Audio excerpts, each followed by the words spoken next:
If you're listening to this, there's a good chance you work within the real estate investing industry.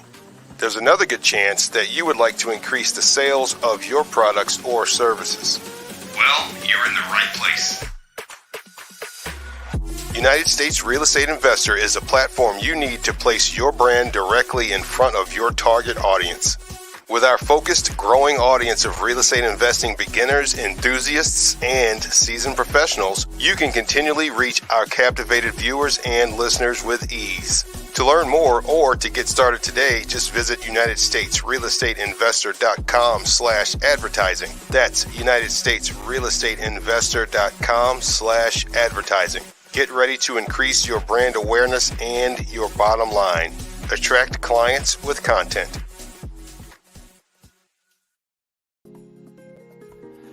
All right, welcome to This Month in Real Estate Investing, guys. So this month we're going to cover multiple news items. The top three that I picked: Shark Tank star reveals bold real estate predictions, no room at the dorm as college begins, some students are scrambling for housing, and New York City Airbnb listings vanish as regulations tighten. All this and more on this episode of This Month in Real Estate Investing. Let's start the show.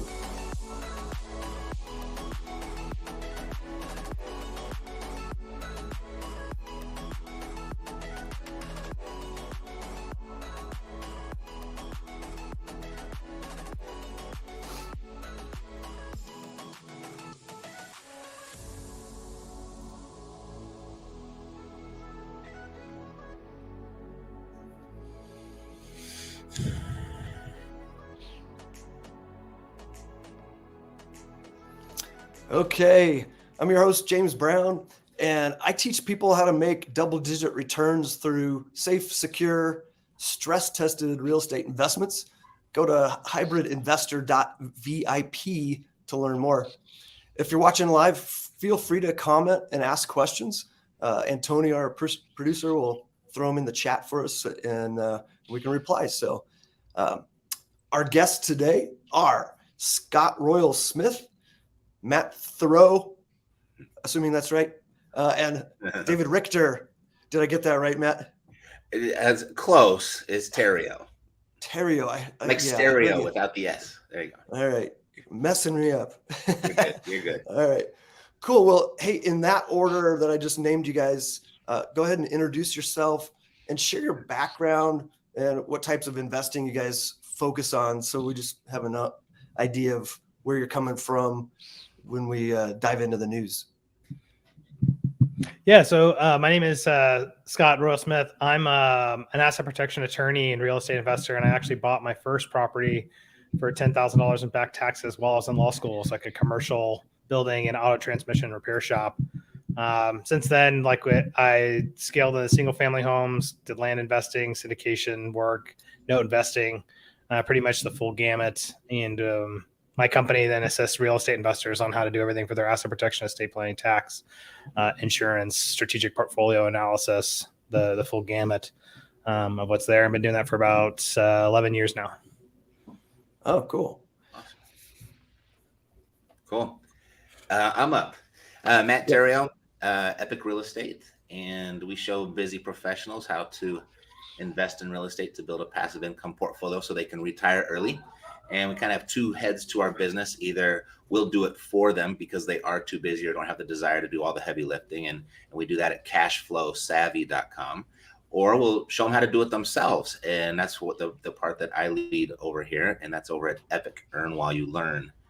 And I got involved in real estate in a really weird way. Right when I got out of the Marine Corps, I spent the next 15 years of my life in the music business. The digital download came along and just kind of killed the whole music store thing. And, I found myself bagging groceries at the age of 34, really missed my money. And someone said, hey, if you want money, go to real estate. And I was like, all right, got to learn something new. Might as well choose the thing that pays the most. And that's what I did. And I made a huge investment in I started as an agent, made a huge investment in my investing education. And here we are now. Now I've been in real estate longer than I was in the music business. So that's where we're at. Fantastic. Mm-hmm. Cool. I like Matt a lot. I know Matt personally, so he's a good guy. Not that I don't know the other one. I can't get can't wait to find out more about Scott and then James as well too. But I'm David Richter. I'm Simple CFO. I own that company. It's a fractional CFO company that if you're making money but feeling broke, that's who we help. So a lot of people, the way I started in real estate, I bought my first house on 12-12-12, then been a part of about 850 single family deals since then of all walks of life, wholesale, retail, hotel, lease options, rentals, things like that. And we built that company to be doing about 25 deals a month.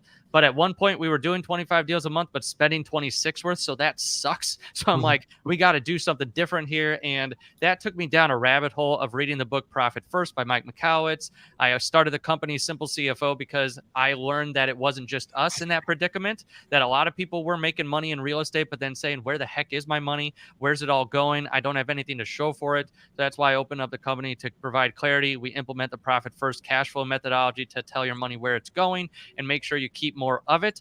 And I actually sold my portfolio and everything to start this business, to get into it, because I knew that this was something that a lot of people needed, and it's exploded. We've got about 35 CFOs on the team working with over 150 real estate investors on a monthly basis that want to keep more of the money that they're making, and that's at simplecfo.com. And that's my intro to real estate and what I'm doing now.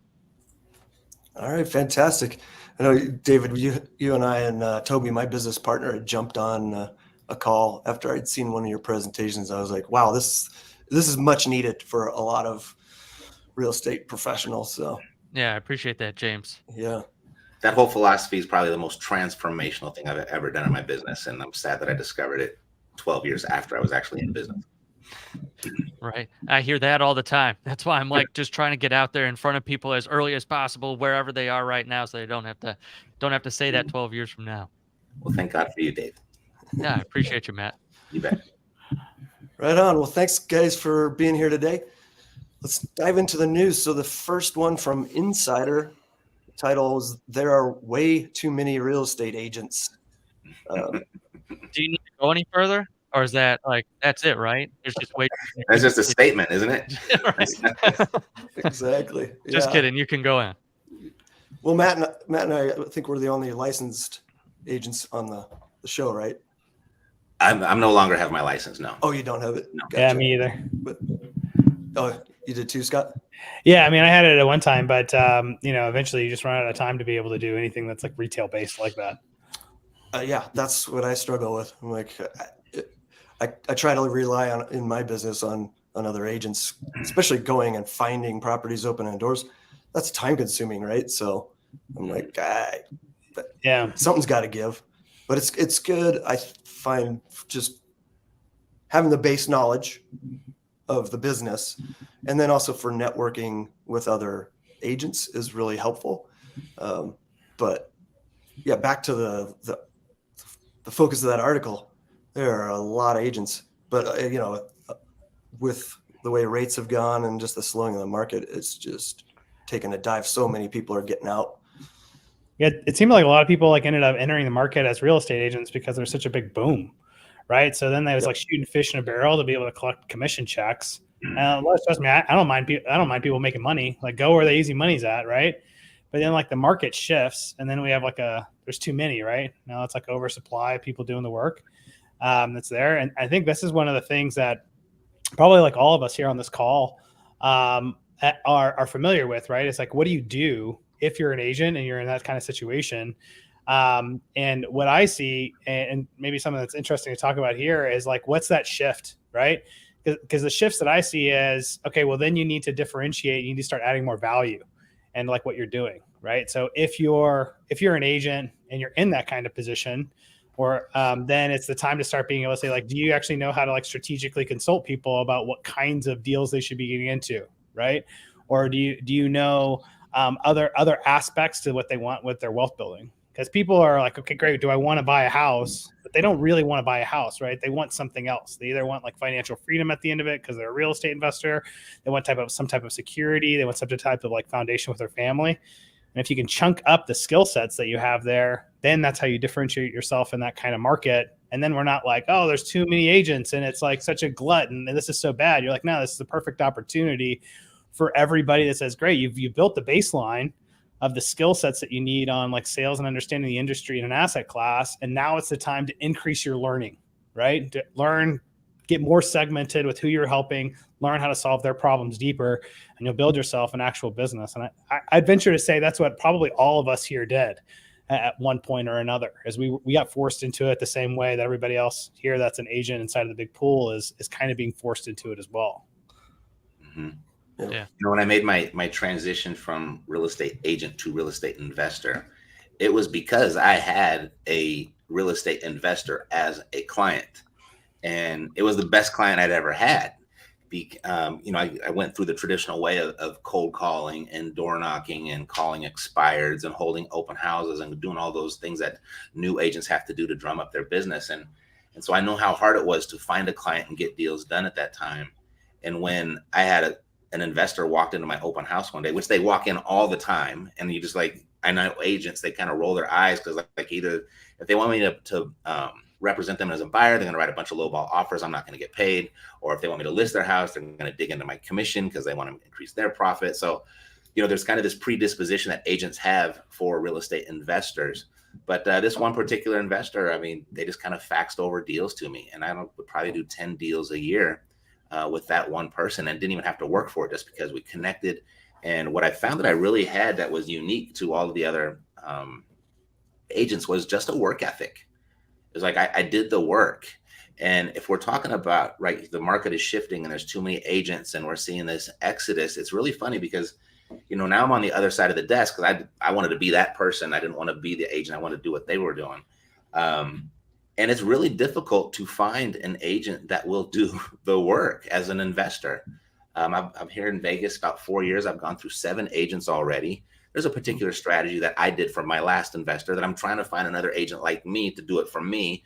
And, you know, that get a cool little run for a little while. And then they, you know, they kind of just like, oh, this is too much rejection form or whatever it is. They don't want to do the work. And ironically, my wife is getting her license just so I can have somebody that will actually execute that.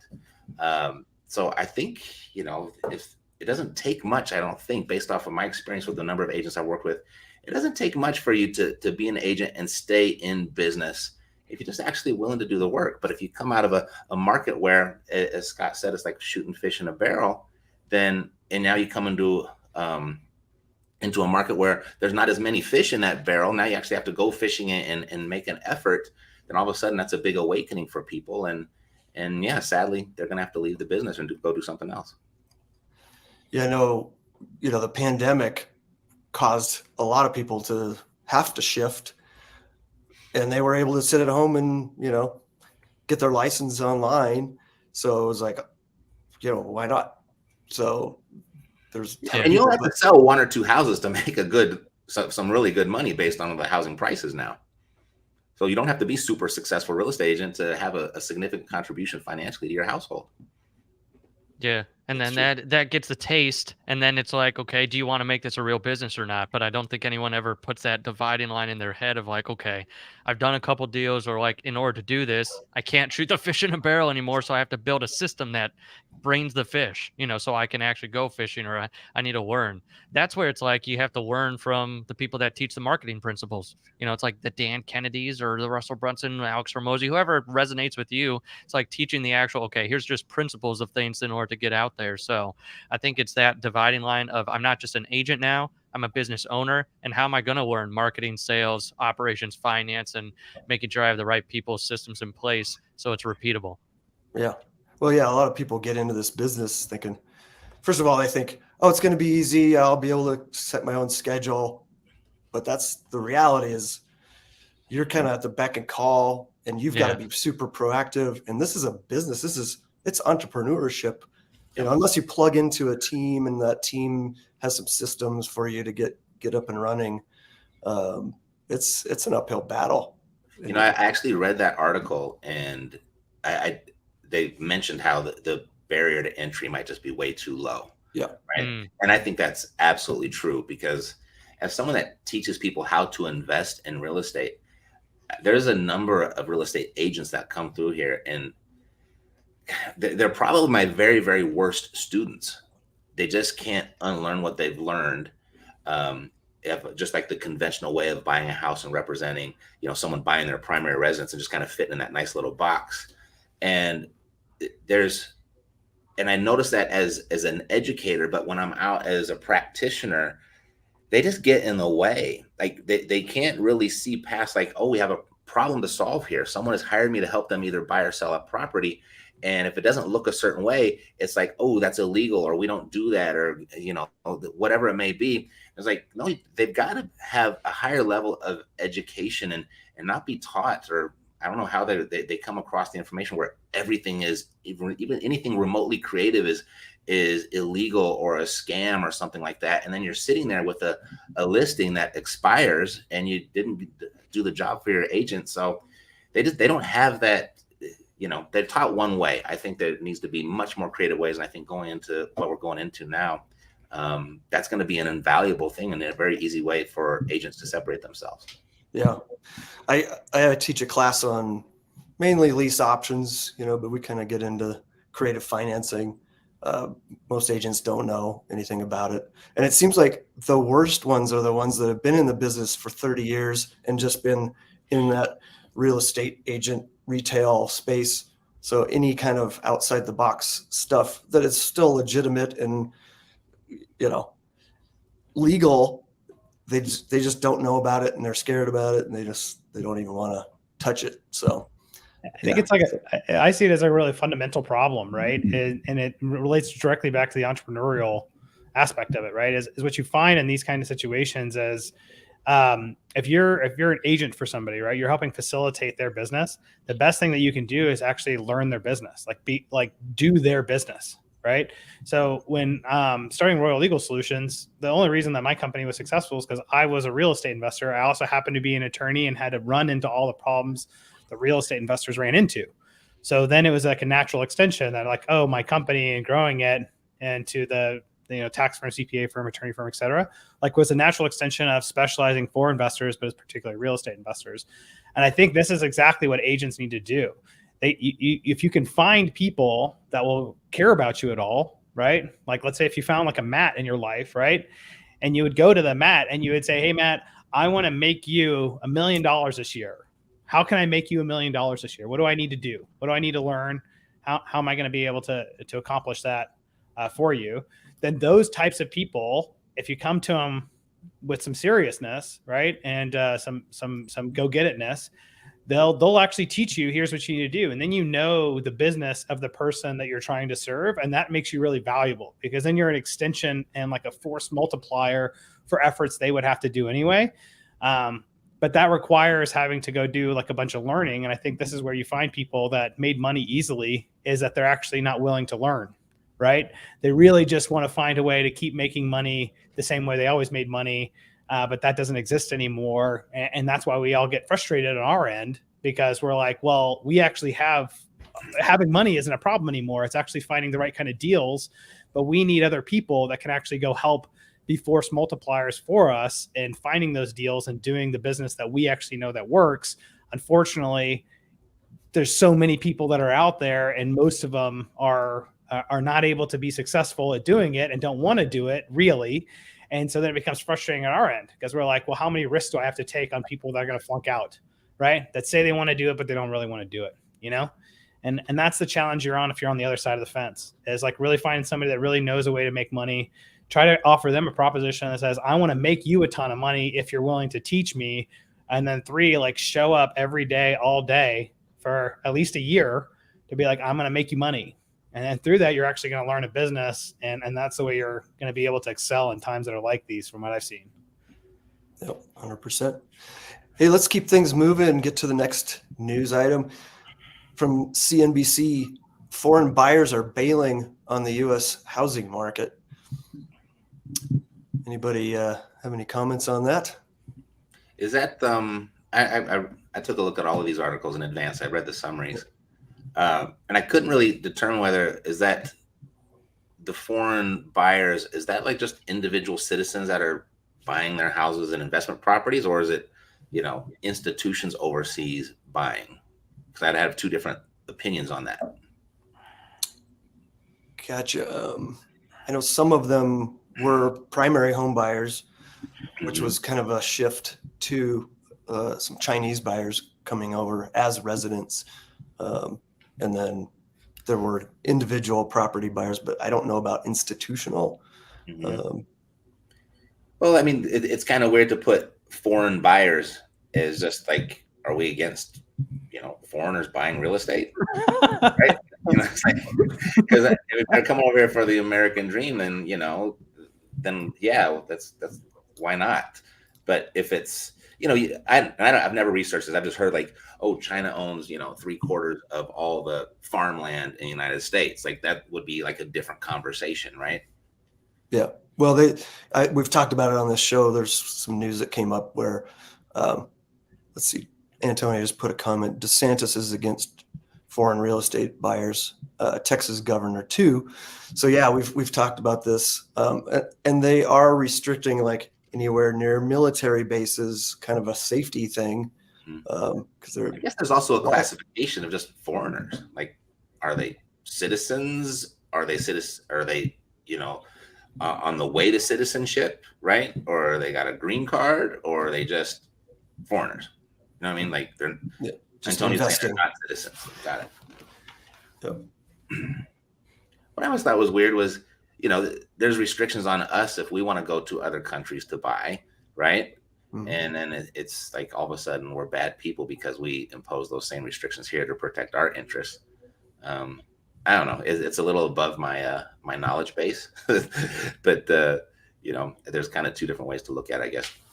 Yeah, there's definitely some push-pull there with what rules we're opening up versus Well, and the I think others. with Maui recently, right? They were like trying to stop real estate investors from just being, preying on, the people that lost their homes, but then also trying to block foreign investors from just buying up a bunch of land too, of coming in and just buying up, tracts and tracts of, Hawaii at that point too. So I feel like some of it's good regulation for being able to say, okay, this is a difficult time. Like we need to be able to give the people back their homes that lost them versus, okay, is this an institutional buyer like China, Russia coming in and just buying up the swath of farmland across the U.S. versus, okay, what is the actual regulation if you aren't a United States citizen to buy, a property in the U.S.? Yeah. Yeah. I think if the intentions are good, why not? Yeah. I guess that's what you have to determine. Right. Yeah. How do you determine that? Let's jump into the next one from GeekWire. Zillow and Redfin earnings reports reflect slumping real estate market. Redfin's total revenue dropped 21%, and its primary source of revenue, it says, their real estate services division declined over 28%. Oh, that's a big drop, which is kind of reflective of what we're seeing with everybody, Mhm. I think the question is, why is it slumping? Right. I mean, the big thing is rates, right? Is it? Well, if a seller has a 2 or 3% rate and they're going to sell and go buy something at 7, Right. they all of a sudden they lost their buying power, right? And so sellers are just parked. They're not, unless they have to sell, like divorce or a job transfer or something, they're not moving. And then the buyers, they're also like, well, I can't buy as much as I could before. And all the buyers are thinking, well, I'll just wait until the rates drop, and maybe they will, but then they're going to get into bidding wars again and have to bump up the price. So this difference in rates is really just put the brakes on everything. It has definitely the rates. That's the big variable.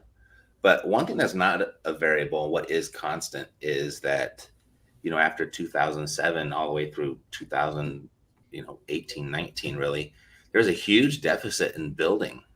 Mm-hmm. And we have a huge surge in the home buying age of our population.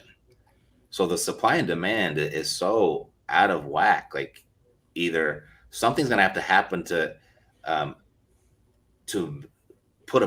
create some space for people to put a roof over their head, or people are going to have to change the way that they live. If you look at the crash, and a lot of people think, oh, we're going to crash like 2007, 2008. There's a significant difference between 2007, mm-hmm. where we had more houses than we had people at home buying age. And right now, here we are, 15 years later, the exact opposite. Yep. We have many more people than we have home buying age. And the stat that I don't know what the exact number is, and I might misquote this, but you'll still get the point, is that, we have the peak age of the millennial right now, I believe, is 34 years old, the peak age of that population. And the average age of the first-time home buyer is 36. So over the next 24 months, we have more people moving through home buying age than this country has ever seen. And that's on top of a 10-year deficit in building. And so, yes, interest rates, the big variable, and that's the only thing I would say would affect my prediction. But if that wasn't the case, I think real estate is only going up, and it can only go up. Yep. I do think it's interesting on the article. They say that, the rental are going up, like the rental revenue, and because of all that's going on with the interest rates, that that it says here, this is crazy. The U.S. market added 376,000 apartment units, the most in the last 3 decades, in the first half of the year. So it's like more rentals are coming on the market, and it's pushed from rental prices to come down. So rentals now can become more affordable than housing was. Wait, I was just having this conversation with my wife, I think it was yesterday, where we were just talking, and I said 2 years ago it would have been cheaper for us to go out and buy a house, but it's now, with the market we're in, we live in Florida, I'm like, it's just as cost effective for us to rent, and like some of the stuff that we have here versus going out and buying a house now and not using creative financing and locking it in for a 2 or 3% interest rate. But if I went out there and bought a retail, so I'm like, that's also a big decision factor for me, myself personally, but for a lot of people. I think if you're a landlord investor, that would be over the next year or so. This is a great time to buy, hold, and then be able to provide the rental. And where most people before were trying to jump in at the 2 to 3%, you might be able to capture some of that market and say, okay, now the rental pool might be bigger. So I think it's a very interesting what they put in this article, where it's the most in the last 3 decades in the first half here of the year. Yep.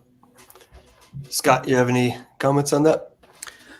Yeah, I mean, I think it's just one of the things that it's an ebb and flow, right? With like supply. And I think it's just really important when we look at, how are we going to make like a business of what's happening, right? Like, this is why we see like, hey, well, why is there a big glut with the real estate agents? Well, probably because a lot of times they're trying to look at a lot of the buy side of things. Not to say they can't start doing like wholesaling, or still trying to find like those people that have like divorce issues or other issues that are saying like, hey, I got to sell. I got to move. I think this is a great opportunity to move into that area. Because those are always there. You just have to improve your sales and marketing skills to be able to get into there. But otherwise, what I see here is like, hey, this is a great opportunity to start creating systems and processes around rental real estate, right? And helping people be able to find, what is that home that they're going to get into for renting. The unfortunate part is if you got used to making really easy money on the buy and sell of a piece of property, you're really not that excited as like a 1 month's rent. Right? It's like so much less money that you really have to retool your thinking around like, what is going to be a good business here for me? Yeah. A comment in the chat says multiple large apartment complexes have been built here in Reno within the last 6 months, which is reflective of Denver, where I am at. I mean, it's been the city of cranes for 10 years. There's just massive complexes going up everywhere. There's an article also in Realtor.com right in the middle of COVID that kind of demonstrated very eloquently and specifically on this deficit of building that we've had. And it said it will take a decade for us to catch up just to be back to a normal housing market.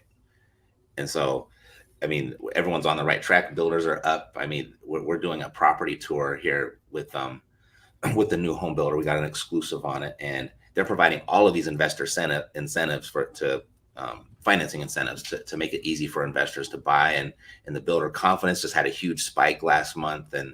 And so I think the builders are like, oh gosh, there's more people. So I think it's all going in that direction, but it's going to be a while before just the numbers before it levels out to being a normal market. Yep. And if you can control the supply in that type of environment, you kind of got control over your future. If there's that much demand and you've got control of the supply. So, whether you're building apartment buildings or you're building single families, or you're just an investor like us who goes out and locks properties up, and you get control of it in a number of different ways. I think that's probably represents really good job security over the next 10 to 15 years. Matt, can I ask you a quick question about that? Because I was wondering about in the scenario that says, we have some type of like economic contraction where then we have an increase, or, we start having like more joblessness, right? People stop losing some of the employment. I don't have a crystal ball, right? I don't think anybody does about like if any of that is actually going to happen, but it's been on like a top of mind concern that it seems like some heavy hitting like investors are betting that at some point here we're going to have a major contraction. And I was wondering about like in your analysis, there's like controlling the supply, if that impacts it at all, because even though people would want to be able to go buy a home, they literally don't have the job. So they have to move back home and they have to consolidate the number of people they have underneath a single roof to afford rents. Or is it your interpretation that says nobody has a crystal ball, so you just got to do whatever is the best thing you can do anyway. This is what the economics are telling us that we need to do now. So we should just move forward with that. So you're right. I don't have one, but if I did, I could use the supply and demand dynamic as probably the closest thing we've got to one. It's, if you look at, say, like a Lee Iacocca who rescued Chrysler, right? He just looked at the demographics of the baby boomers. They're all starting families. Like, they're going to need something to haul all their kids around. So let's just invent a minivan, right? And that saved the whole business or the company just by analyzing that. And you can go back all through history and look at all the baby boomers, how they impacted every single industry. Like Gerber baby food came out of the baby boomers being born. Levi Strauss and the Ford Mustang got really popular when they were teenagers. And then they became then Chrysler noticed the family thing. We got the minivan. And now if you're investing into assisted living or senior recreation, I mean, there's such a huge demand there too. So now that you've got a bigger portion of the population aging and being interested in all those exact same things, I think that could be a reasonable, if there is such thing as a crystal ball, that could probably be the closest thing to it, because we've seen it happen before. But now we've got this bigger ball moving down this water hose, and it's going to impact each one of those industries depending on correlation with their age. And then as far as the economic contraction goes, I mean, there's a lot of people, really smart people, much smarter than me on both sides of that, saying yes and no. Right now, there's really no indicators pointing to it. Because, I mean, if you look at how recessions go with the employment thing, I mean, it's still on a downward momentum as far as unemployment goes. So those types of numbers aren't pointing to it yet. But I will say the doomsdayers, they'll be right eventually, right? But I can sit here and say it's not going to happen, and that would be foolish to say. But in the short term, unless just something catastrophic outside of housing happens, then I could be wrong there. But as far as just the basic supply and demand dynamics, I don't see it. Yeah, I feel you, man. It's like if you just watch the main supply and demands, that's your best. Like that's the tide that's going to raise all the ships into it. And then if there's going to be a meteor that strikes the earth, nobody's going to see that anyway. Right? Yeah, we're going to have bigger fish to fry, right? Like, no one's really going to care about their rentals.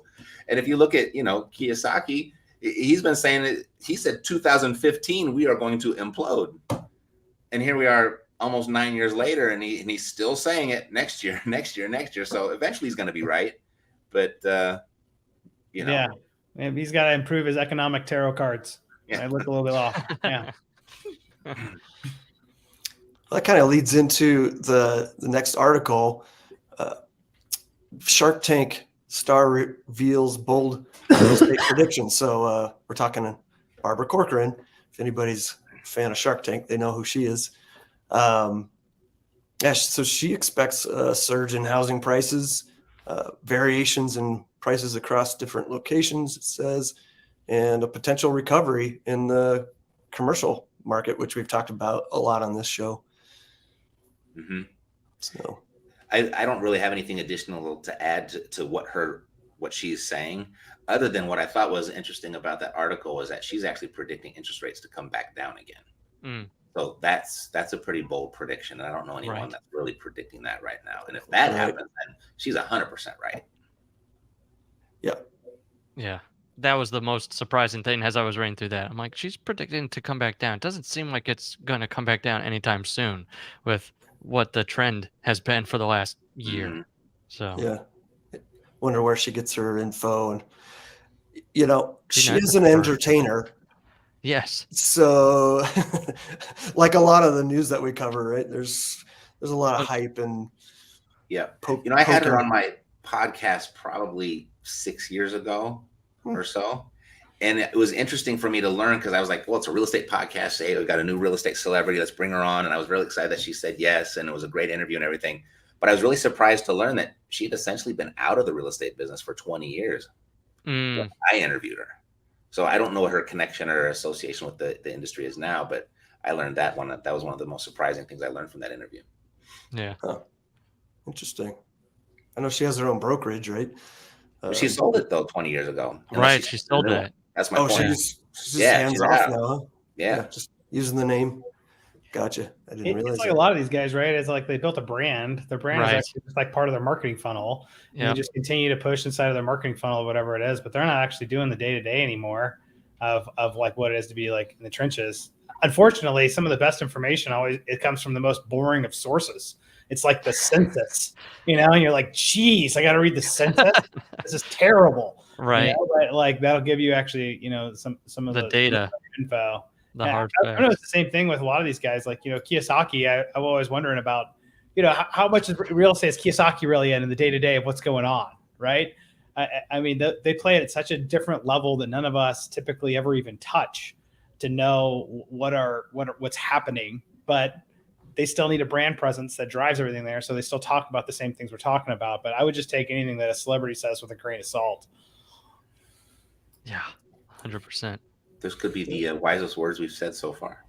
Hey, you're gonna make me blush. Stop it. That's good. I just looked in the public chat. Richard Roop was on last month, and he's watching the Hey, show. Richard. Richard. What's up? All right, let's see what the next. Oh, let's take our ad break. Hear from one of our sponsors. Hey, it's me, Antonio Holman, founder of United States Real Estate Investor and producer of This Month in Real Estate Investing. Are you ready to ignite your financial freedom with what has been called the hottest REI strategy around, or should I say strategies? Enter Jason Palliser's 2-day investment blueprint, where you will learn the secrets that the real estate investing community doesn't know because they never had a reason to before. With Jason's 2-day investment blueprint, you will learn how to tackle real estate deals with over 40 different strategies, which means your chances of losing another deal nearly disappears completely. In Jason's 2-day life transformation intensive, you will learn how to generate more deals, close deals faster, win more deals over other investors, multiply your real estate deal strategies, and much more. Jason's 2-day investment blueprint can help you grow your REI business to 6 and 7 figures faster with much less aggravation. If you want to learn how to invest in any market in the United States, even the tough markets, and close multiple deals per month, visit 2dayblueprint.com. That's the number 2dayblueprint.com. And make sure you tell them you heard it here on This Month in Real Estate Investing. Don't believe the no more good deals hype and visit 2dayblueprint.com today. Now, back to James with This Month in Real Estate Investing. All right. From United States Real Estate Investor, cyber attack on Rapatoni, a blow to real estate listing across the U.S. Guess there was a ransomware attack on these guys, and it left hundreds of thousands of agents nationwide in limbo with their listings. I hadn't heard about this, but it just definitely raised questions about the security of real estate websites and stuff. I don't know what you guys feel. It seems like there's a lack of adopting tech in our industry. Some better than others, right? And I think the ones that are adopting it are going to be way ahead of the game. I think it's all migrating towards the blockchain anyway, isn't it? After Mhm. like all the records and that type of stuff. But Yeah. gosh, we've seen a lot of vulnerabilities in that technology as well. So, but other than that, I can't speak on it. Yeah. Yeah, I actually took a CE class, continuing education class on blockchain. There's a lot of good that can come out of it as long as they can keep it locked down. And I mean, it's designed to give us more security, but also speed up transactions. And Yeah, if you want to talk about thinning the herd of the real estate agent, that's supposedly supposed to do it. yeah, I'm kind of torn on that because, I mean, as you know, there's a lot of things that pop up in a real estate transaction, and it just, you can't automate everything, right? And there's the human factor constantly, which I mean, half of my job is, being a therapist. Right. I remember that. Yeah. For sure. Yeah. Well, we run into a lot. So like the core thrust of my company is actually inside of protection oriented measures, right? Like how do you hide assets using trust, protect it using LLCs and things like that, right? But one of the key pieces that we talk about is how like insurance is one of those areas where you always want insurance, but you never like rely on insurance companies because there's the nature of the insurance business is they collect premiums and deny coverage, and that's how they make money. The nature of it. But what I'm seeing more and more through like our clients that are coming through is that people, and this article triggers it for me, is one of the things that people are getting more and more keen to saying like I want varying types of insurance coverage that I didn't know of before, right? So like inside of like the cyber protection or business continuity insurance, those types of things that like typically, I don't know, 10 years ago, I'd be like, I don't need anything like that. That these become more apparent with people saying like, hey, well, the cost of not having something there now has become really high, even if it's only going to happen like once out of maybe every like 20 years that it's going to impact me. It's harder for people to think in terms of like long-term scales like that because most people are so keen on like the immediate bottom line. But it is something I'm seeing more and more that people, which I think is encouraging, right? I think more people get to where they want to go in terms of like the financial freedom or the wealth they want to create through real estate when they can have better long-term plans that create more stability inside of the ups and downs in markets. And that the insurance is definitely part of that. So I just think this is like one of those like key areas that says it doesn't just happen to large companies. It's happening to individuals all the time, and that it's just important to have proper insurance in place, even if it's only used once out of every 10 years, once out of 20 years. Like those things help keep the gray hairs away. Yep, we've talked about it on the show quite a bit, and I just ran into. We've got a property in Florida we're looking to buy, and like State Farm apparently has pulled out of Florida completely. I think there's a couple others. So then I was getting quotes from whoever was hanging in there. The price is pretty high. And I know the last one we did in Florida, that was kind of a shocker.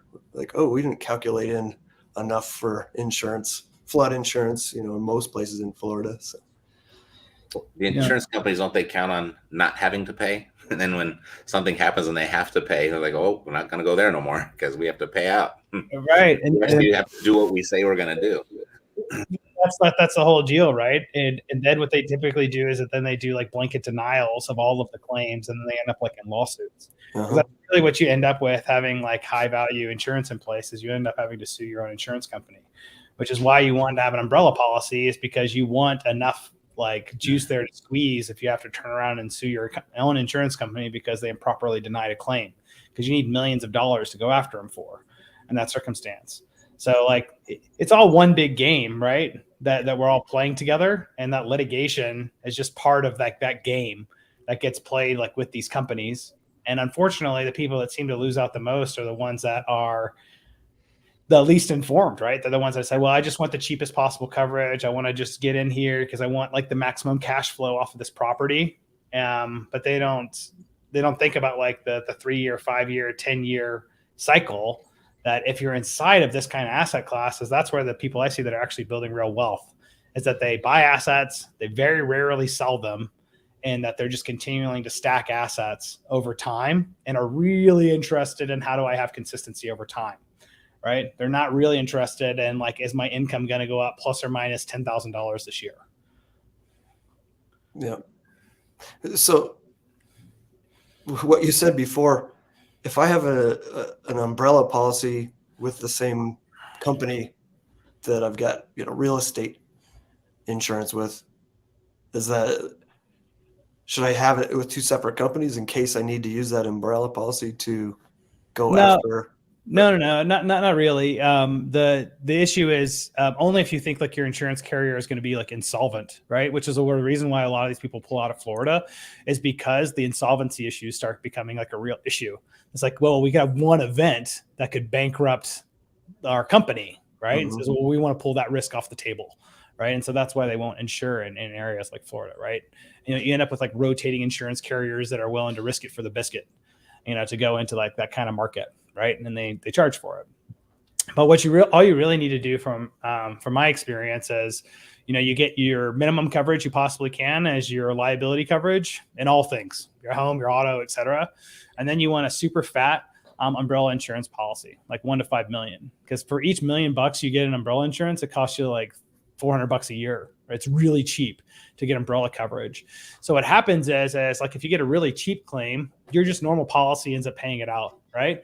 But what happens if you get into that car accident that has like everybody in the car ends up in the hospital and permanently disabled and it's millions of dollars, right? Well, your insurance company's playbook is actually to just blanketly deny that claim by any means possible because it's a really expensive claim. And now the business practice of insurance tells them we're better off taking this through a litigation process than we are in paying out the claim, right? It has nothing to do with the legitimacy of the claim. It's just the business statistics of what they should do in that scenario. So, but you as a client and most clients in that circumstance, I'd say, hey, well, we don't have $50,000 to $100,000 to $250,000 to pay litigation attorneys to sue the insurance carriers. So this is actually why you buy umbrella insurance, because the umbrella insurance says, well, you guys have to pay out $5 million. So then, if I'm the party here that is trying to sue the insurance company, I go to an attorney. So litigation attorney says, I'll tell you what, I'll give you a third of whatever we can win, or a quarter of whatever we can win from suing the insurance company, but you pay all the fees, the attorney fees, the court fees, and like everything.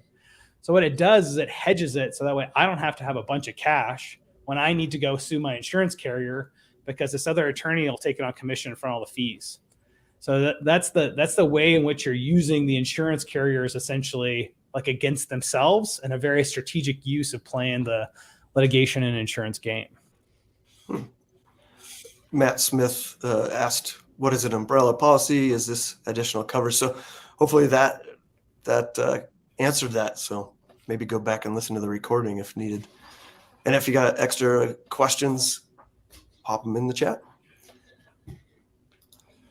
Let's jump to the next article from United States Real Estate Investor.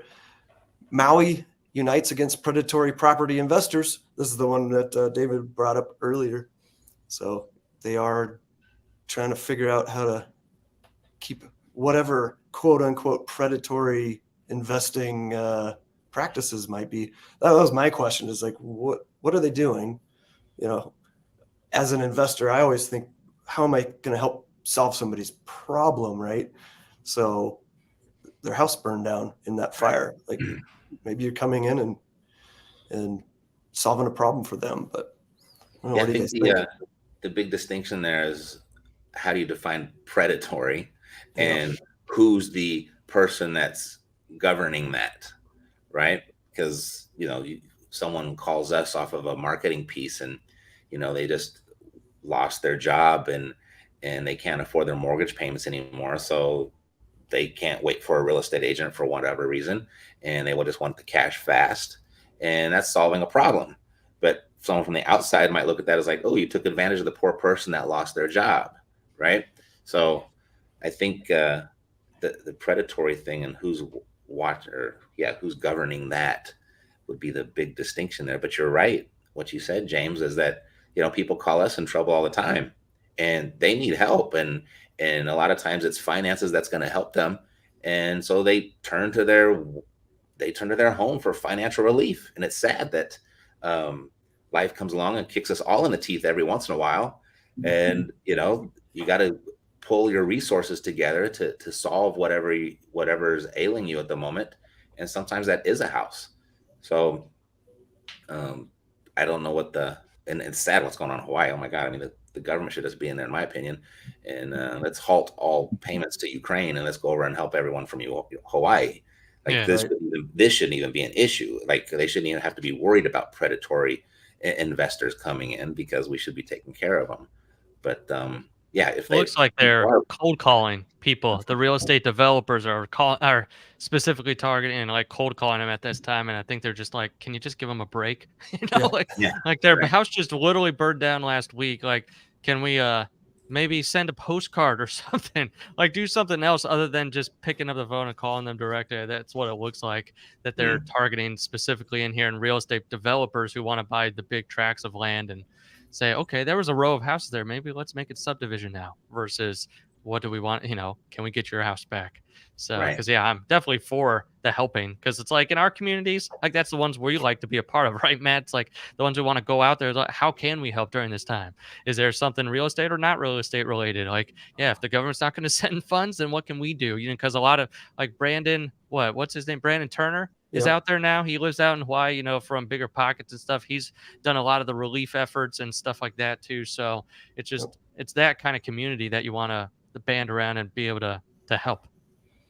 Isn't there a broader issue that goes on like in Hawaii as well too, though, where it's almost like there's a cultural separation between like the people that are on island versus like from the mainland, right? And it's like the on island has its own like bubble of community of people that are really tight knit to take care of each other and try to like preserve some type of cultural aspect. And then like from their perspective, from the interviews I saw, that it was like the mainlanders, like the next day after the fire, just like ravaged this whole area. Like, I'm on vacation, so I'm going to go surfing inside of the waters that are right next to the whole area. And they're like, come on, like, this is not the time for like us to be like expressing ourselves like in this way. There's some sensitivity. And I get it. If you're on vacation and that's your 1 week of the year that you got to go like escape, they're like, hey, I'm going to go surf. Like I can see both. I can understand and sensitivity to both people's sets. But I'm wondering if this is like the issue that we're really running into, is that like for one group of people, it's their home. For the other group of people, it's just a money-making opportunity for us to be able to have greater revenues for a building that we could put up. And, the solution that everybody comes down to is like, well, we need to get more government regulation to be able to protect the people from it. But oftentimes the people are saying, well, it's the government's job, are also the ones that are saying like, we have too much government regulation, right? So it's this whole conundrum that I think that happens inside of, we don't really have a good solution for this type of issue inside of our culture and our society, which is, well, what do you do when the impacts of a community butt up against the profitability of investors, and saying, but we need these two things to work together, because if we go too hard for one or the other, we end up losing. Right. And how do we actually thread the needle? I don't have an answer for that. It's just the way I see it. Right.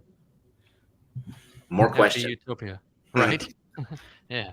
More questions. Yep. Hey, let's jump into the next one from Forbes. No room at the dorm as college begins. Some students are scrambling for housing. And they brought up that the universities themselves are struggling to meet demand for on-campus housing. And then, some students are having to go live in trailers and hotels because there's a high cost of off-campus rentals. And I've seen that. I've got a friend that wanted to buy a place within a couple blocks, just walking distance to Denver University of Denver, and finding something that made sense as an investment was just not happening. And the prices are crazy here in Denver, especially around DU. It's just a highly coveted area for people not going to school. So finding affordable student housing is just like that's a tough one. So I've had him set up on a search for, a year. Nothing's popped up that made any sense, Well, that piggybacks off my point earlier on the supply and demand thing. I mentioned that the peak millennial age is 2 years away from first-time homebuyer age, but there's a whole lot of people behind the peak, and Gen Z is bigger than the millennials. So like there's enough. When I say supply and demand, I mean, I just don't want it to be like dismissed as cliche, because it's just the demand is so overwhelming. I mean, the people to fill the housing, whether they buy the houses or they rent the houses, they're already walking the earth. It's not like it's a prediction. They're already here, right? And as we see the millennials go through their 30s, there's Gen Z, they're going to college, right? And so we have this big giant dearth, big word of the day, a lack of housing, and whether that's a single family home, an apartment building, or a dorm room, we have too many people. So I don't think there's any better place to be than be a real estate investor right now, as far as for the next 10, 15 years. I think, you could do some major damage in the next 2 or 3 years if you just really focused and started really concentrating on getting control of real estate, whether you have it as just a vacation home or a short-term rental, or if you have it as a traditional rental, and whether that's through a lease option or a seller finance deal or a traditional mortgage, just getting controlling the supply. You are primed to really come out a big winner, because the demand, like, it's already walking the earth. It's already here. We don't have to predict it or hope for it. Yeah, that's why these are such great articles. If you are a real estate investor, like this one specifically, because it's like, this is where the demand is. You've got more people coming in than there's houses available. Because there's a good friend in Richmond this is all he does. Like, he just buys these and has like 800 units, but it's not part of the campus, but he's got like 800 student housing units for Richmond University down there or something. Like, he's got it to where he's just picked that one niche, and he's made a lot of money, but then also provide a lot of the housing that they wouldn't be able to, go to school there if they didn't have this. So it's going, the Wayne Gretzky thing, right? Going to where the puck is. And it's like, this is one of the things, if it's in, an article here, that to be perking your ears up as an investor. Okay, do you have a college around you? Is this a problem with yours? Is this something that would be another good exit strategy of like, okay, student housing, this is something that is viable for us as well. So it's just being able to also look at this, not just from what the actual article is saying, but the things that are around it as well too. There's also strange opportunities that seem to be opening up, like for areas where people are like, well, I don't necessarily have enough experience to be going out and buying, and building something from the ground up. Right. Mm-hmm. And there's not inventory I can go out there and just buy. So like, what is it that I do?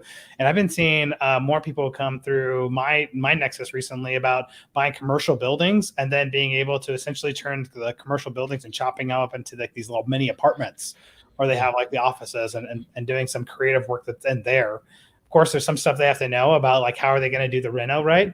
But it's a lot less than having to do like a new build. It's a little quicker. Most people seem to actually be really happy just to have a place, even if it was pretty small. And, as we saw, like from New York City, right? Like people actually are okay living in really small places as long as they can be in their own room and it has like everything that they need. And, it's in the location that they want, right? So there's interesting dips that happen in some markets that if you can get a little bit creative with what you're looking for, then I think you can actually come out a pretty big winner. Yep. I'm trying to think. There's a gal, Dolly, maybe, that on Ron LeGrand's podcast, he had her on, and she focuses on student housing.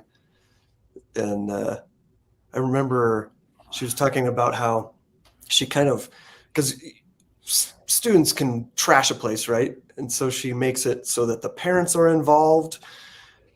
So if the kids screw up, she's, getting a hold of the parents. And then like if one person leaves out of, they'll rent room by room, right? And so if one person leaves, she has it so that the other people that are remaining, they have to go find somebody to replace that other person. And of course, she vets them to make sure they're a good fit. But it was kind of interesting how she made that her niche and kind of figured out how to get around some of the pain points of student housing. Yeah, that's awesome. Well, let's go to the next. What's that, Matt? I just say, just put the incentives in the right spot, right? Mm-hmm. Right. Yeah. Yep. So from United States Real Estate Investor, revealed inside Trump's real estate earnings versus the future. Said he had a 38% revenue drop and a loss of $600 million in net worth, at least for the Trump organization. It said the decline in revenue can be attributed to factors like the global economic uncertainty, political affiliations and controversies, and the ongoing impact of the pandemic, and then legal challenges faced by the organization. So I think it's the last one more than anything. He's a motivated seller right now, I think is what's going on. right. Yeah. Life certainly came along and kicked him in the teeth, didn't it? Yep. Sure did. But I don't know anything else about that, about his business, though. Yeah, I don't either. I know. Other I mean, than he's got Trump Towers around. Yeah. And I don't know if he's got anything outside of hotels, golf courses. It's one of the I think one of the issues, not even specifically about Trump, but for anybody as you start to end up with as a brand, right? And then your brand recognition becomes so identified with what are your assets. And I think that served Trump really well while he was his brand had a much broader appeal, right? As being a celebrity, doing The Apprentice and doing those kinds of things, right? And a lot of his net worth in the disclosures that I saw come through, where a lot of it had to do with the valuation of his real estate, had to do because of once he threw Trump's name on it, it became so much more valuable that people would actually pay to have their name on it. And I think once you become a politician, you're almost guaranteed that half the country isn't going to like you anymore, at least, right? And so I think that it was just a good note. About I think probably for any of us, right? Is that when your name becomes associated with your assets and your business, to just be really cautious about what are you going to do, because whatever you're going to do, it's probably going to cost you money, right? Because you're just going to alienate a certain section of people, and there's just really no way around it. Mm-hmm. I was actually thinking that because it seems like the more that gets thrown at him, the more popular he's getting. Yeah. But maybe it's not really popular, because I think you hit it on the head. It's the country's still divided on him, but I think that just the base is getting more, is digging in more. But so that's why I don't even know why I said that, because I totally retracted that line of thinking, because I think you're right. If you enter the world of politics, you just lost 50% of your market, regardless of which side you're on. Yep. Well, hey, let's take a break for our next sponsor. It's me again, Antonio Holman, founder of United States Real Estate Investor and producer of This Month in Real Estate Investing. One of the best ways to increase your company's brand awareness and increase warm leads is to create written content online. But as we know, content creation can be very time consuming and not very cost effective when having to pay professional copywriting fees. It's time to use REI Content Packs. REI Content Packs done-for-you content packs give you the tools, flexibility, and cost-effective way to increase your brand's visibility and online presence without spending hours or even days stressing on what to create.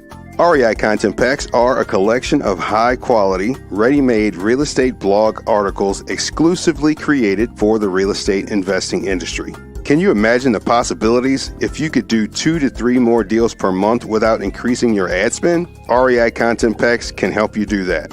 Can you imagine getting unlimited online traffic, increasing your Google ranking, getting more leads, and making more money? REI Content Packs can help you do that too. To get started increasing your brand's content and lessening your workload, head on over to thismonthinrealestateinvesting.com/REI Content Packs. That's thismonthinrealestateinvesting.com/REI Content Packs. It's time to get off the online marketing hamster wheel. Try REI Content Packs today at thismonthinrealestateinvesting.com/REI Content Packs. Now back to James and This Month in Real Estate Investing. All right. From Benzinga, the collapse of WeWork only heightens investors' commercial office space worries. So I guess vacancy hit a record 13.1%. WeWork hasn't totally crashed, but it's not looking good. I guess they trying to sell off, get out of leases, sell off some stock. And they were talking, I don't know if you guys know what this is, a 1-for-40 reverse stock split. I don't know anything about that. That's where they take like 40 stock and then combine it into one. It's to raise your stock price if you have like a stock price that's tumbling. Like if you have a stock price that's getting too high, you'll split it to make it lower so you can have more like lower the market demand, right? And then this a reverse. So it's not a good sign when a company has to say like, well, we need to inflate our stock price to make it look like we're not a penny stock, right? Because once you look like you're a penny stock, all of a sudden people are like, oh, you must be really risky to invest in. Yeah, and they are. Well, you get caught up in these supply demand curves on the wrong side of it. And Matt will tell you that's a bad idea. Don't be on that side of it. You know that there's a friend of Mercedes, my wife's, and she's here in Vegas, and her family owns quite a bit of commercial real estate. And I know we were out to dinner a couple months ago, and I'd asked her because I don't really, that's out of my realm of expertise. And I just asked her like, so I hear like residential is going to be okay, but commercial is really suffering, and I know you got a lot of that. And she says, I don't know what people are talking about. We have maximum occupancy over here. So I think it's just certain parts of the country are grasping or grabbing the headlines that some parts are really suffering, because she says she's doing just fine here. And I think half her family owns a bunch more. I think she said Florida. Don't quote me on that. But so I think we see this in the residential market as well. It's just going real estate is kind of going back more to the location thing. And there's not a national housing market. And I think based on what she just shared with me, I was like, oh yeah, it's probably the same with commercial as well. But who knows what's going to happen to the commercial space? I think, James, you're probably the closest and the best answer I've heard is it's not going anywhere, but it might get repurposed. Yeah, we've talked about that on the show. A lot of converting office to residential, converting office to light industrial. There's challenges of doing that, but there's definitely opportunity out there. So with your friend that you had dinner with, what kind of commercial is she in? I might have missed that. Office space. Like she is in office space, yeah. Mm-hmm. Okay. And she has no problems here in Vegas. Interesting. Yeah, because that's the hardest hit sector of commercial, right? So right. Well, Vegas is one of those cities, and there's a few others, but I know here it's where a lot of the exodus from California has come. And here in California specifically, they haven't just brought their families, they have brought their businesses here as well. So that might be the contributing factor of why that's a special case. And I don't know how that impacts or how that relates to the rest of the country. But for here, she said she doesn't have an issue. In the article, it mentioned companies like Convene looking to fill the gap with hospitality services and adopting a more disciplined approach to growth. Are you guys familiar with Convene or what they do? So, first time I've heard of them. What type of hospitality? Does that mean short-term rental? Is that what that's code for? I mean, we're talking commercial space, so I'm not sure. Have to look into that more. I just didn't have time to dig in that far. Let's go to the next article from WCJB TV 20 News. Ocala ranked #1 city in Florida to have a housing crisis. Real estate experts react. David, you're in Florida, right? Yeah, I'm in Florida. Yeah. But Are you familiar with Ocala? No, I live in Orlando. I've been here for less than 2 years. I love it down here. Oh, yeah. It's great. But I mean, for me, I'm working nationally because I'm virtual, just like everything that we're doing here and talking about. I'm like, yeah, I don't need to go to an office space. I don't need WeWork. I don't need that type of thing. It's like, and I think that's a lot of my generation too. Millennials, like we were talking about, that is like, yeah, I'm renting and I'm working virtually. So it's like, if there's going to be a housing crisis or something, like, I don't know for Ocala if there's going to be a housing crisis just because they've got too much or too little demand. But there was a crazy stat that I've heard just about the state of Florida, like 1,000, like netting 1,000 new people a day or something in 2022. It was something, absolutely insane like that. Yeah. So it's like I know that this market is crazy, but then I also know too, like with all that we've been talking about, like I fall into that very stereotypical millennial. I like to work from home. I like to rent because I don't have to worry about all that other stuff, and I could just pour into the business. I could pour into the things that I'm doing. So that's kind of the stance here. And then being a resident of Florida, I definitely like living here. I don't like the hurricane. It just came through last night, but I'm inland too, so it didn't really affect me much more than rain and the dark skies. But I can't really speak to Ocala. Was that Hurricane Idalia? Yeah, Yeah. yeah, It's that funny. just came through. I'd never heard that name until we're looking for a lease option buyer, and we have an Idalia. I'm like, I'd never heard that name, and all of a sudden, she's got her own hurricane. Right. Yeah, that article was talking about how some experts are saying that rising costs of mortgages and interest rates are making things less affordable, and it's going to really cause a problem. On Does the it other say hand, what's unique to that part? Because those things are impacting the whole country. Right. Yeah, exactly. It's like Right. I see that here, but I see that in the other cities, like right near me as well too. So Yeah. I don't know why they singled this one out. Yeah, I don't know. There was a gal that was kind of taking the other tact, saying she didn't see any problem with it. I'm pretty sure that was like the governor, or I mean the mayor or something. So of course she's gonna say, "No, it's fine. Everything's fine here. We're Right. good. Please come." Like, there's Or it was nothing just a slow news cycle, so they had to share something. happening. Yep. Right. Exactly. Because we've never seen that before. Uh, All right, from Benzinga, Warren Buffett's $31,500 house now worth $1.44 million. Says renting would have earned more. Yep. That's of what he course said. he says that. Like, even though it's like still his third best investment of all time or whatever. It's like, yeah, but renting would have made me more over these years. It's like, well, yeah, you bought it when you were 5, and it's and you're 80 or 90 years old now, so it's still a pretty great return. But I think that was just hilarious digging into that one. It's like, yeah, of course renting would have returned you more than Let's see. what you made here. He bought it for what? 31.5. Okay, and then how is it worth now? 1.44 million. 1.44 minus the what? The 35 whatever. What did you buy it for? 31.5. 31,000, right? 1958. Yeah. Yep. Okay. Yep. And then, 1958. so how long has he? Purchased in 1958. Okay. And then we are in 2023. 23. Very good. So we made 1, 4, 8. All right. You guys can talk about something else while I figure this out for you. I was like, we're turning this Matt's into a gonna do the workshop. actual math here. It's like you got That's real awesome. estate investors here saying, okay, Well, what was this? I saw that and I was like, you know what? I think because I've done a couple of videos on why I think your primary residence is a terrible investment. Yeah. Right. I mean, investment is what I'm saying. Like, Yes. you know, Investment. That's the operative word. So if he's in there for 6, and I just want to put this to the test on someone who has added a couple zeros to their value. Was it really? I mean, he said it was, so I'm sure it probably was, right? Fine.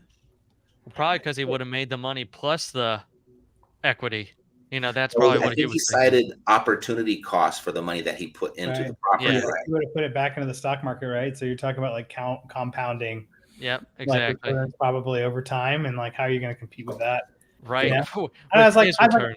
get it, dude. I was like, what am I supposed to buy? Like a quadplex for my first property to get rental income and then stay in there until I die, and then I tell my grandkids like what a great investment I made by raising them in an apartment. Like as I'm sitting here on millions of dollars, like what? It's like a crazy bubble to live in, where it's like Right. every move I make is about the dollar I'm gonna make when I'm dead. You know? And that's like Warren Buffett's whole thing. That's why it makes him the anomaly. It's like, okay, you've done something that no other investor's done. You've rode the stock market for 70 years or whatever. It's like, yeah, of course. Like if you would have put this in, and that's what every big personal finance guru, Dave Ramsey, you know, like, oh, buy term, invest the difference. It's like if people actually had the discipline of a Warren Buffett, yeah, that makes sense. You know, that type of stuff. I met one of these guys though, but he was an apartment investor. Awesome, Dave. I've never seen you so emotional. That was great. I know. For some reason, this was the topic that had everybody blowing up on it. But I met one of these guys. He was an apartment investor. He was worth something like $400 million. Started from the very beginning with like absolutely nothing. Right. This dude rolled up into the dinner though with like a beat up like Mercedes diesel. Right. And he's like dressed in like just whatever kind of clothes, doing whatever. Right. And I was like, is this guy just like this here because he's trying to play it like low key? And he's like, no, he never spends money on anything. Any apartments that he's bought, he's always just taken the money out and bought more apartments with it. He's got his like kids in there, like running the business. And I was like, that's amazing that you have a $400 million net worth being raised in a trailer park as a kid. Hands down, I'm impressed, right, with what you've been able to do.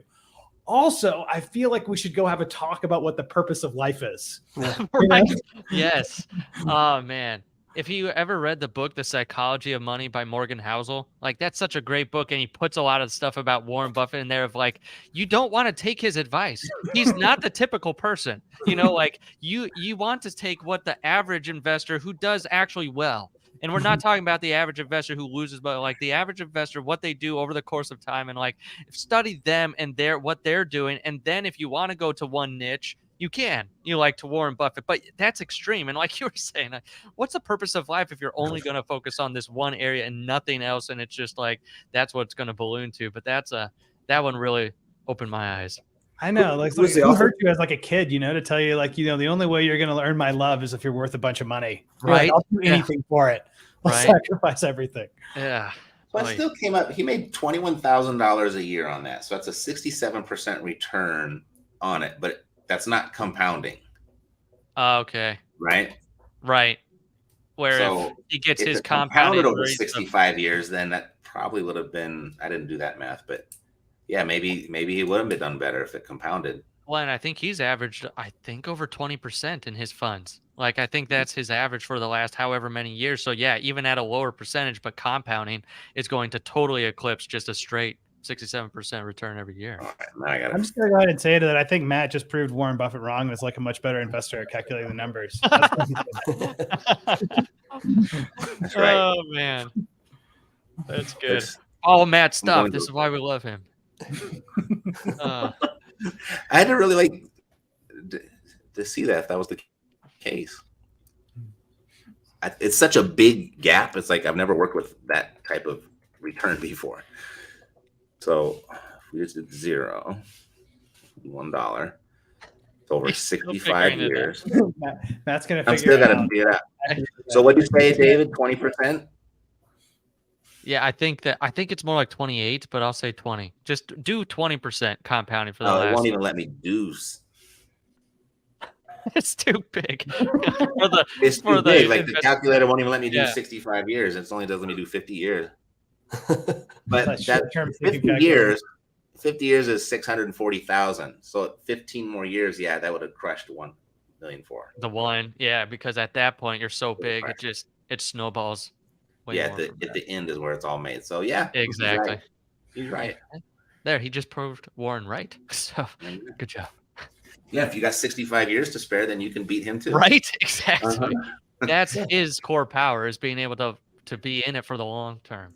Right. Well, I mean, I think compound interest is a big scam because most people just don't make enough to save enough for the math to pan out and the big giant magic trick at the end. I mean, your life is over by the time you get to benefit from it. And the discipline that you have to not touch it and to be able to have it compound over and over again. And the fortune to not ever have to dip into it for a life emergency.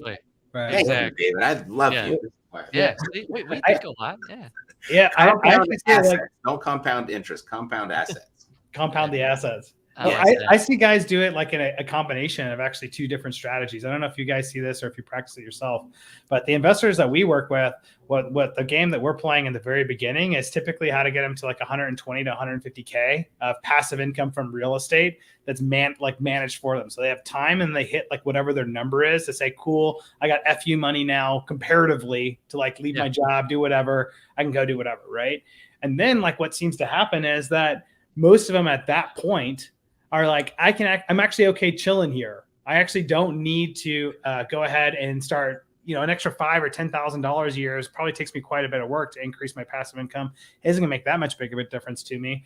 But I really want to focus on this point is compounding returns to my net worth. Because if I can get my net worth up high enough, then I can get less returns on my money, which means I'm in more conservative asset classes. And that's how I bulletproof my finances for life. Yeah. And so it's like this. I think what the modern investor is starting to figure out is there's like a short-term run game that you do to the passive income to your lifestyle. And then there's a long-term net worth game that actually just says life actually doesn't get that much better after this. It actually is about the same. And then I'm just going to bulletproof it with increasing my net worth. Yep. Yeah. It's also such a faster path too, focusing because the traditional thing is let's save enough money so we have this mountain of money so the interest and dividends will create the passive income that I can live on, right? And that's a 40-year plan. But if you took that and just kind of said, okay, I'm not going to build the mountain to create the stream, I'm going to focus on creating the stream first, that's a 4-year plan, right? And now you have your excess of your stream can now build the mountain for you, like kind of what you just said, Scott. Yeah. That's the way I see it, man. I bet that's actually what you're doing a lot with your business and the people that you're helping. As if I had to take a guess, is that the way that you guys would prioritize? Oh yeah, you just gotta but it's such a paradigm shift, right? Because saving is good, and that's what you do. You save for a rainy day, and you put it all in a 401k, and you do all of that, and it's just like, well, yeah, I mean, but your life's gonna be over by the time it works out. Yeah. And I was looking at Antonio here in the chat talking about like you need 20 million to live a life doing whatever you want without worrying about money. And what I'm seeing is like people are doing that with like 2 to 3 and like appropriately positioned 2 to 3 million are able to do it. And sometimes net worths are a lot lower if they're doing what Matt's talking about, which is they got really good at how to control assets. So their net worth isn't very high, but their cash flows are strong because they're controlling monthly income that'll come in. And I'm a huge proponent of that because I 100% agree with Matt is that if you can actually figure out the game to make that happen, what really happens is you create the space, the energetic and thought space in your life because you're not being pushed by money all the time. And then you're able to think so much more clearly and strategically about how are you going to get those big jumps in net worth, which oftentimes can take 6 months, a year, 2 years before they pan out because it takes a lot of work to get big net worth jumps. There's just all kinds of benefits of who we are as people and how do we work and how do our minds work that I think really layer into the strategy Matt's talking about. Amen. Yeah. Well, I know David's got to run here pretty quick, so let's just real quick jump in to the last. Well, we have two items from United States real estate investor. New York City Airbnb listings vanish as regulations tighten. So it's happening all over the place. I don't know if you guys are in short term. There's a lot of different ways to, and this is how I've gotten around it here in Las Vegas, is that they're pretty strict on their short-term rentals here. I think just you have to be a resident to own it, to own one, and a limit to 5, and then you can't be within 1,000 feet from another short-term rental. And so you have to get the business license. You got to redo the business license. So there's all these things if the property falls in a short classification of a short-term rental. But it's really, if you can bypass all of that, if you just look at what the definition of a short-term rental is, and here in Vegas or all in Nevada, it's 30-day stays or shorter. And so if you focus on a marketplace that has at least 31-day stays, none of that applies. And that's how we've gotten around it. And what I've come to learn is I don't even want to do short-term rentals anymore. I don't want to be on Airbnb for like the weekend here at the Raider game or anything like that, because there's massive turnover. It really eats into your profits too, and you got all the restrictions. But there's such a better marketplace out there. There's probably another 50 places I can think of where you get better clients, better tenants, whether it's the military base or the hospitals. One thing that all of our short-term rentals are on right now is, and this is a freebie for everybody, ALE Solutions, ALE Solutions. I'm not affiliated with them. It's not an affiliate link or anything like that. But what they do, they place people for insurance companies. So if someone's house burns down or a pipe busts and the house floods, that insurance company has to place that family somewhere while those repairs are being done. And those are typically 2-3 month stays. And that happens all across the country. So you don't need to be next to Disneyland or next to a college for that to be a good Airbnb property. It's all over the place. So I don't know what the restrictions are in New York, but that's certainly the workaround. I probably shouldn't have said that out loud because maybe Vegas will change that. But that's certainly the workaround, and I found it to be a much better business. Yeah. Hey, since David's got to run, let's just do our fun news item from Inman. The 20 biggest residential real estate transactions of 2023 so far. I'll just call out a few. Jay-Z and Beyonce bought a $200 million property in Malibu. Whew. Ben Affleck and J-Lo, 61 mil in Beverly Hills. Mark Wahlberg, 55 million. He just moved next door to me, by the way. Oh, yeah, of course. Yeah, it's about half a mile away, but it's next door. Oh, There you go. yeah, cool. Well, that's our show for the month. I'd like to thank our sponsors, Jason Palliser's 2-day investment blueprint and REI content packs. Again, thanks to our guests, Scott Royal Smith, Matt Theriault, and David Richter. In that order, why don't you guys go ahead and let people know how they can connect with you, and we can sign off.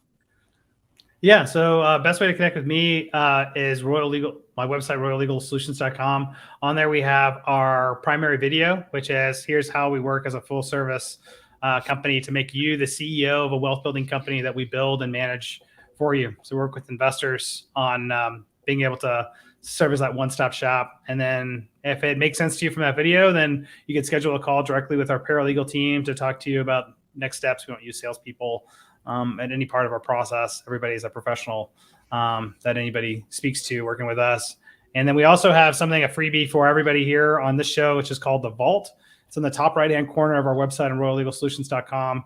And in there, you'll get access to 11 ebooks, hundreds of hours of videos, everything that's asset protection, estate planning, tax, insurance, all the educational content that we offer, that we have is all organized in there for everybody, absolutely for free. So best place is just royallegalsolutions.com. And that takes you everywhere you need to go to get educated and take next steps if it makes sense for you. Great. Thanks. Awesome. Yeah, everything about us is now at epicrealestate.com. We're essentially out of the big ticket, high, very expensive coaching thing. Mercedes and I are pretty much probably about 90% of our time is back into our real estate investing business. But we are always looking for partners. And so we set up a nice little portal for people to come through. And it's essentially free. But if you can kind of get through that and get trained the way that we buy houses, you could potentially be a partner. And that's at epicearnwhileyoulearn.com. Cool. So you can go to simplecfo.com/freebies, FREEBIES. If you want a one-pager, if you've ever heard of the book Profit First or you've never heard of it, it's literally like a 5-step if you just want to get up and running and where you actually keep more of the money you're making. It just gives you the high-level overview. I also give you my book, too, if you're in the real estate investing world, Profit First for Real Estate Investing, on that link as well, too, so you can at least dive in and get the actual value of, okay, how do I make sure I'm not just making money but feeling broke, and where's every dollar going in the business and helping you get to where you want to be, keeping more money. That's simplecfo.com/freebies. I approve of David Richter's message, by the way. And that book was promoted to me well before I knew David multiple times, and it just sounded like a boring subject, accounting, but I listened to that on a road trip from Oregon down to Los Angeles, and it changed my entire life. And I was so mad at myself for putting that off so long. So David went out and made it specifically for real estate investors in association with the original author. And it's just it's a blessing. So go check David's stuff out for sure. Thanks, Matt. Appreciate you. Thanks, guys. Again, I'm your host, James Brown, and I teach people how to make double-digit returns through safe, secure, stress-tested real estate investments. Go to hybridinvestor.vip to learn more. Also, a huge thanks to our founder and producer, Antonio Holman, in the background, making this all work. He's with United States Real Estate Investor. Follow and subscribe to This Month in Real Estate Investing on YouTube at youtube.com/@United States REI or your favorite podcast app. And if you run across any interesting news, events, or good guest suggestions, feel free to share by emailing Antonio at UnitedStatesRealEstateInvestor.com. And remember, when one door closes, another door opens to financial freedom. Thanks, guys. This was awesome.